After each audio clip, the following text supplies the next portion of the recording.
One of the things that has set Ukraine apart in the war with Russia is its innovation. It started out as an underdog waiting to be saved, but now Ukraine has begun to fight its own battles. One of Ukraine's newest groundbreaking innovations is the RPG drone. The RPG drone is a combination of a first-person view drone and a modified rocket-propelled grenade. This modification was made to combine two successful contraptions and use them in order to target Russian tanks effectively. The drone has only recently been used in battle, but it has yielded very positive results. In this video, we're going to take a look at Ukraine's successes on the innovation front, especially in relation to the RPG drone. We will then go into the specifics of the drone and the success that it has been having on the battlefield against Russia. We love being able to bring you all the latest developments in the Russia-Ukrainian war, but we need your help in order to keep doing so. Please give this video a like and share so we can push back against Putin bots and the algorithm that has pushed back on our videos. When the Ukrainian army realized that the first-person view drones were doing really well on the battlefield, they began to ask themselves what they could do better with this machine. Up until this point, its main use had been reconnaissance, with very few versions of the drone being used for attacks. Then they realized that the best way to make the drone more efficient was to combine it with something that could blow things up on contact. Interestingly, the solution was something that Ukraine had inherited from the Soviet era. After the Soviet Union was dissolved, post-Soviet states got to walk away with a significant stock of weapons, and for Ukraine, that included the RPG-18s. The RPG-18 is a little portable rocket launcher that was first developed in the 1970s. During that time, the West was developing the M72 Law rocket, and the Soviet Union did not want to be left behind. The Soviet Army got to use its invention at first during the Cold War, and named the rocket the RPG-18 Mukha-Light Single-Use Anti-Tank AT Weapon. The rocket was created for single use in high-impact combat situations. The RPG-18's main target was tanks, and the rocket was created to be able to penetrate right through the toughest armored vehicles and destroy them. What makes it possible for the rocket to pierce through tough armor is its solid-fuel rocket motor. It launches a 2.52-inch rocket with a warhead shaped to focus its energy in a specific pattern. Another thing that makes the warhead powerful is its ability to penetrate up to 11.81 inches of armor. The RPG-18 warhead is loaded with 11 ounces of explosive charge, which makes it lethal. One of the best features of the rocket launcher is its size, because it makes it easy for soldiers to move around with it. When traveling, it weighs a nifty 3 pounds, and when the system is fully loaded, it weighs 5.5 pounds. Its overall length is 22.7 inches when folded, and 41 inches when it's ready to fire. Its size means that there only needs to be one soldier carrying the portable weapon system, and this allows multiple combatants to use them in combat areas. In most cases, an operator is able to carry a couple of them onto the battlefield, and then release them once they get closer to the target. The design even comes with shoulder straps that allow the operator to carry the gun onto the battlefield. This weapon is a fast-moving machine. The rocket's muzzle velocity is 125 yards per second, and it detonates through a shock-fused design when it hits its target. The entire design of the rocket makes it easy to use because it comes pre-packaged and ready to launch through an inflatable launch tube. How the actual rocket launches is a little more complicated, but we're going to try to break it down for you. The RPG-18 rocket is preloaded with a fin-stabilized rocket. This type of rocket uses its fins to keep the aircraft stable during its flight to the target. The barrel from which the rocket is launched is made of two parts: an aluminum inner tube and a fiberglass outer tube. When it's time to launch, the inner aluminum tube is folded into the outer tube and then pulled out from the back.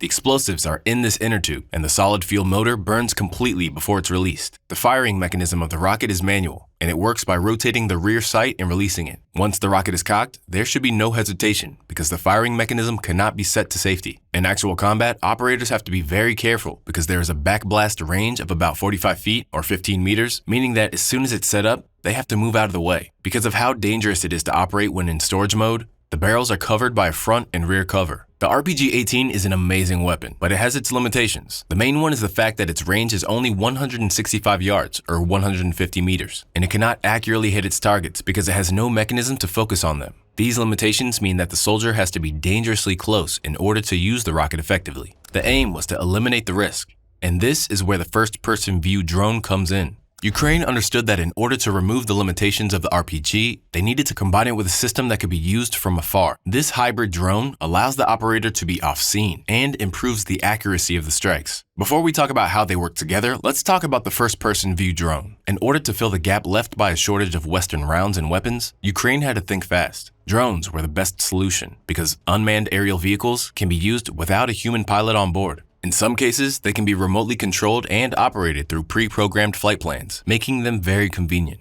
These drones have been used for surveillance, reconnaissance, search and rescue missions, package delivery, agriculture monitoring, and even combat operations. As the rules of combat change, drones are a good answer because they are versatile in different environments and for many tasks. Drones are necessary too, because traditional helicopters cannot always be used in rugged terrain or restricted areas. The FPV drone was the next best thing to replace fighter jets, and its ability to carry heavy explosives made it possible for it to be adapted to destroy tanks by hitting their engines and tracks with precision. The FPV drone is a fast, highly maneuverable, and cheap aircraft that has become a big part of warfare in Ukraine. The drone is used by an operator who flies it into the combat zone and directs it using headsets that share the drone's video feed in real time. The FPVs have become very popular because they are extremely lightweight and cost a lot less than the traditional drone to produce at a reasonable $400. The design also offers better precision, and this allows them to target smaller range marks like motorcyclists, individual soldiers, cars, and even tanks effectively. The users of the FPV drones do not even need to be professional snipers, because using the drone is like firing in a video game. Samuel Bendet, a drone expert at the Center for Naval Analyses, explained it perfectly, saying, "It's a revolution in terms of placing this precision-guided capacity in the hands of regular people for a tiny fraction of the cost of the destroyed target. We're seeing FPV drones strike a very precise spot, which before was really the domain of very expensive, high-precision guided weapons. And now, it's a $400 drone piloted by a teenager." FPV drones are effective because they can carry the warhead of a rocket-propelled grenade like the RPG-18. The Washington Post got to interview a drone operator, callsign Sapsan, and watch how the drone operates on the ground. Through a pair of goggles, Sapsan was able to pilot the drone across a battlefield in southern Ukraine, guiding it toward a target. The FPV cameras transmit images on low-fidelity video, which allows the operator to see what is happening on the actual battlefield without needing to be there. The FPV drones are easy to assemble, and Sapsan and his comrades tend to build each drone on site to meet the need. Depending on who the target is, the soldiers modify the warheads attached. To hit soldiers, they attach fragmented munitions, and to destroy vehicles, they use RPG warheads. When they want the drones to enter dugouts, they use thermobaric charges that release fuel aerosol for a harder and longer blast, which works especially well in confined spaces. The modification of the RPG in the FPVs to create the RPG drones is genius. It shows Ukraine's adaptability and elevation to meet the needs of current combat. The combination of the two weapons counters their weaknesses and allows the drone to attack armored vehicles remotely.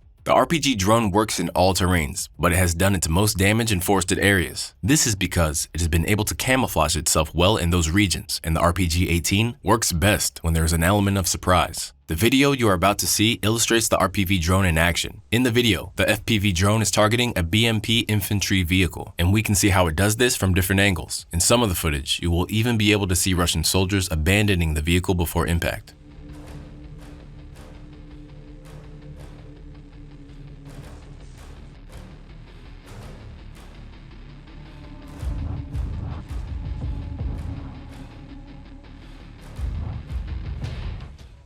The damage that has been done by drones like the RPGs in war is massive. Ukraine has been using these drones on the front line with many successes in the past couple of months. An administrator on a private Russian group on Telegram wrote a message saying, "Already, more than a dozen units of our equipment and a dozen soldiers were struck by this method." Ukraine has also been able to effectively use the drones to gather intel, destroy Russia's arsenal, and control the battlefield. Further reports on Telegram have expressed how taken aback a lot of the soldiers were by this new style of warfare. Nobody expected that such a tiny aircraft could target important equipment in Russia. One infantry unit explained that as soon as they reached a targeted area, they were immediately hit by mortar fire from Ukrainian machines dropping grenades. After this, the Ukrainian army began to use the drones to monitor and harass the soldiers too. Things got so bad for the unit that they could not receive water deliveries for days. This was because the drone was monitoring them with a thermal camera so that it would be able to hit them as soon as they moved. This created a sense of fear in the unit that kept them stuck in the same place. In the post, the soldier recounted how the monitoring that the drone was doing created a sense of fear in him and restricted his unit's movement. This meant that they were not able to get supplies and transport their wounded, which was devastating for them psychologically. Ukraine has been cleverly using the drones to inflict damage, but also as a scare tactic. The one area in which Ukraine has really been using the RPG drone is the disruption of Russia's defense lines. This has allowed the Ukrainian army to push back at the front line and enter into Russian territory. In one area, the successful deployment of the drones neutralized some armored vehicles, while in another, the drones were used for target elimination. The best part about the drones is that they can be used in many versatile settings and environments. While the innovation is amazing, we need to highlight some of the limitations of the RPG drone. The first one is that the size of the FPV drone only allows for a limited payload. Because of this, only one RPG-18 can be attached at a time, which limits the impact of the drone. If the army was looking to take out bigger targets, it would then have to resort to its trusty missiles instead. Another thing that we need to note is the fact that it is an electronic weapon, which means that the enemy is able to use electronic countermeasures to jam the signal and neutralize the drones. The drones are also very easy to take out, meaning that air defense systems do not have a problem blowing them out of the sky. These limitations are not too much of a train wreck because, armed with all these issues, surely the Ukrainian army is going to brainstorm a way to modify the drone to meet these challenges.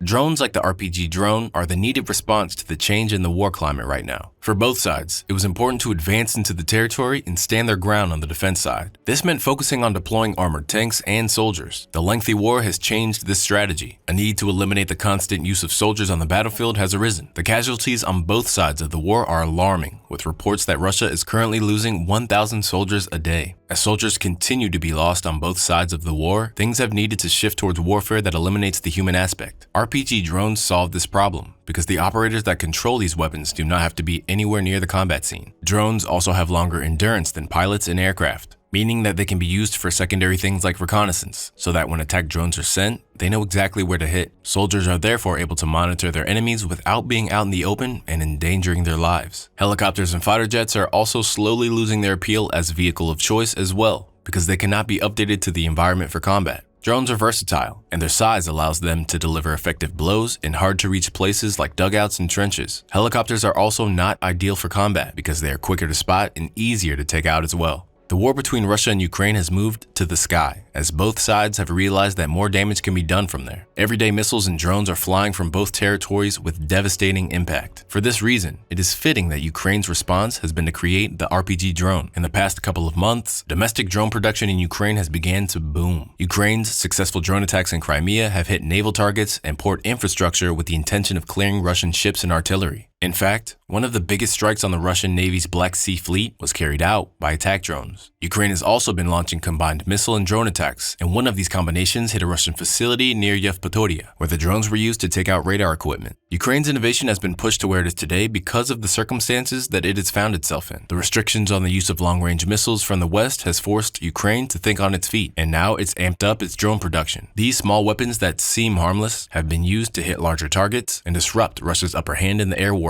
Ukraine needed a weapon that was cheap to make, fast to assemble, and adaptable to the constant changes on the battlefield. Because of the encouragement around innovation, Ukrainian forces have been able to try out different drone designs, test them out, and deploy them quickly. President Zelensky has been standing behind the drone production and highlighted that Ukraine would be looking to make 1 million drones in 2024. Companies that have been solely focused on building technology independently have risen to the occasion and become part of the drone production industry. A smart way in which Kiev has been pushing to get everyone on board with production is through developing events where first-person view drone developers have come together and shared their designs. Events like this happen every couple of weeks and spotlight new drone developers that get an opportunity to share what they're working on. The best part about drone warfare is that you do not need to be a professional sniper or soldier to contribute. A lot of young people are a part of the drone production market, and most of them will probably never see the front line. The production of these drones is a part of a government initiative called Army of Drones, which has created a local industry that will better supply the Ukrainian military. One of the developers, Denis Sega, commented that the drones are easy to assemble and use, and they will save the lives of many pilots. It's heartwarming when you realize that Ukraine's drone expansion has been a country-wide effort. Those who have not been able to put their brains together to create the drones are helping to raise money for them. TV star Serhiy Pritula was among the people who used his influence and managed to raise $9.6 million for what he called a revenge crowdfund. The money from this fund was used to purchase 142 long and short-range kamikaze drones to target Russian territory. Ukrainian influencer Igor Lechenkov also joined the trend and reported that he was able to raise $545,000 for attack drones. Lechenkov told reporters that he was especially approached by Ukrainian military intelligence and asked to appeal to his followers to contribute to the fund. Recently, we reached 1 million subscribers. Ever since then, we've been flooded with emails asking us questions and advice about growing a channel on YouTube. Even though we try our best to reply to every single email, sometimes things take up too much time or they ask the same question we've answered before. That's why we've decided to put all of our YouTube advice in one email bootcamp completely free. So if you are someone who is interested in starting your own YouTube channel, you can get your email bootcamp by clicking the link in the description or scanning the QR code on screen now. Now back to the video. After seeing the success of the RPG drones in action, Ukraine has continued to produce banger after banger for the battlefield. Julia Moravska, a UK-based defense analyst, commented on Ukrainian innovation, saying, "Innovation, both when it comes to adapting technologies for military use and using them in creative new ways on the battlefield, has been a key feature of this fully fledged war. One of these great innovations has been a hybrid kayak and floating drone. It was first spotted in the Crimean port of Sevastopol, where it reportedly damaged a warship of the Black Sea Fleet. The name that these contraptions have been given is Unmanned Surface Vessel or Sea Drone, and Russian media has referred to it as a kamikaze drone boat. In images, the weapon looks like a kayak-shaped boat, but the difference is that it is packed with cameras, tracking devices, and warheads. Ukraine is very proud of this invention and claims that it is the first country to set up a specific unit dedicated to producing them. The vessel looks very unassuming as it moves on the water's surface, but it is deadly upon impact. As it moves, it has a low radar signature that makes it difficult to detect. The first version that Ukraine has used on the Black Sea is the Magura V5 Sea Drone. This boat is about 18 feet long and weighs 2,200 pounds. The boat has a battery life of 60 hours with the capacity to carry a payload of 440 pounds. It also has a long range of 500 miles. The Sea Baby is another sea drone that is capable of carrying 1,900 pounds and hitting at a speed of 56 miles per hour. According to Ukraine State Secretary Services, it can cover a distance of 620 miles, which is decent for a boat of its size. In February 2024, the Sea Babies launched an attack targeting the Black Sea Fleet's landing ship called the Caesar Kunikov. There were about 3 of these drone boats, and they managed to motor down the 369-foot Kunikov. One of the Sea Babies stayed at port with the job of monitoring the attack through infrared cameras. Ukraine was very smart about its attack and deployed the sea drones in the night when the Russian Navy was less alert. The first sea drone hit the Kunikov on its starboard side, which was a fatal blow to its operating system. From this hit, water started entering the Kunikov and flooded it. The second hit was the fatal blow, and it took out the rest of the ship and 80 sailors that were on board. This is not the first ship that the Sea Babies have sunk, and reports show that they have also sunk other warships in October last year. The constant attacks on Ukrainian fleets made it necessary for Ukraine to retaliate because it had lost more than 80% of its fleet on the Black Sea. In order to be able to get back to exporting, Ukraine began to disrupt things at the port for Russia by attacking its ships. The first naval drone attack actually happened in October 2022, when Ukraine hit some vessels on the coast of Crimea. After that, 2 maritime drones also launched warheads at the Kerch Bridge, which is an essential route between Russia and Crimea. One of the rocket launchers that have been attached to the Sea Drone is known as the Grad. Hail. This is a 4.8-inch multiple rocket launcher that was developed by the Soviet Union in the early 1960s. The unique feature of these launchers is that multiple rockets are launched at the same time in order to cover a large area. Ukraine has used these rocket launchers and repurposed them for its sea drones. Ukraine's sea drones are domestically produced and tested, but most of their parts are imported from other countries, showing the international community's eagerness to assist. A crowdfunding organization known as United 24 is in charge of raising money for the sea drones because they are quite expensive to make. The Magura Sea Drone costs about $250,000 to make, while the Sea Baby costs $221,000. As funding increases, United 24 is aiming to create an entire fleet of these drones for naval combat. When the West refused to grant Ukraine permission to launch its long-range missiles into Russia, Ukraine began to work towards creating its own fleet of missiles. The first of these is the Neptune missile, which uses a solid-fuel booster rocket to launch. The missile includes a rocket motor which is 16.7 feet in length and made to carry and launch about 2 launch containers. The rocket system has a maximum range of about 190 miles, or 300 kilometers, and each single missile weighs a whopping 1,920 pounds. The missiles operate using an MS-400 engine, which gives it a very high thrust-to-weight ratio. These Neptune missiles have been in use since 2022, and they have been used to sink the Russian Black Sea flagship called the Moskva and attack a Russian port in the Kerch Strait. According to a statement by the U.S. Congress National Defense Strategy Commission, in the coming year, the Neptune will increase its range up to 1,000 kilometers, or 621 miles, opening the way for targets deep inside Russia. As Ukraine continues to innovate, it releases the load on its allies and ensures it is equipped to handle the war for its sovereignty. The war has had many negative effects, but inventions like this are some of the positives. Due to the pressure to measure up to Russia in combat, Ukraine has worked hard to develop its own weapons for the war. This shows us that Ukraine is not just a victim waiting for the West to save it. Ukraine has managed to create weapons that will help it fight its own war. The genius behind the RPG drone, which is a hybrid of 2 different weapons, shows that Ukraine has a lot of skills under its belt and will not be afraid to use them.